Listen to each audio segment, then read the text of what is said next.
I like to use natural materials that are just around me, that I just can freely just access.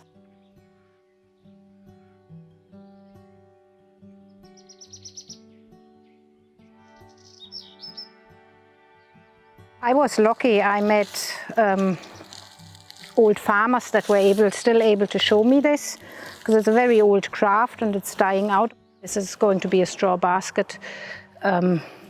They were made in the times where you had no plastic bags. They were made because the straw didn't cost anything, you know, there was very little money in the country, and you just used whatever you had. Straw was widely available because you needed to grow the grain for your animals. So everybody, or most people, would have had straw available. Like this is just basic plaiting. I mean, it doesn't take long, but I mean, it takes a good bit of practice to do it. This here with the basket, this is the same technique. Like, this is just not a basket, this is a hen's nest. I mean, this is a mat like when you went to mass. Sometimes it was covered with some cloth then. You put it down and you were able to kneel down on it. So there was a lot of uses in the country for straw. Straw was so widely available, everybody was growing some straw. Around calendar custom days, like Bridget's Day, you had people walking around in straw costumes, like the mummas or straw boys or biddy boys, wearing a mask, a little bit like Halloween today, going from house to house. So this here is a Bridget's girdle. It's made out of oaten straw as well. And this was used or was made for Bridget's Day, the night before Bridget's Day, to protect the people as well as the animals. The longer ones, they were even put because the health of the animals was very important, so they were put around the byre, and in the morning, on Bridget's morning, they would let the animals walk through so that they would be protected. There's so many lovely things that you can make out of rushes. So here I'm going to make a little rush rattle, and what it basically is, it's just 5 rushes that you tie together, and then you spread them out evenly, and all you do now is you put 1 rush over 2, and the last one you went over, you put it over the next 2. So you go around, and this one over 2. You have a little square, and now you just keep working around and make this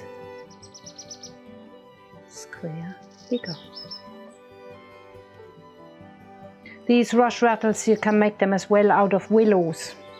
I've seen them many times out of willows, then they're a little bit bigger, and they're little children's toys. Traditionally, you would have put little hazelnuts into the willow rattles. I'm closing my square here a little bit off. So now we're ready to, the rattle is there. Now we just need to make a little handle, and the handle we could quickly plait. We just pretend this is 2 as well.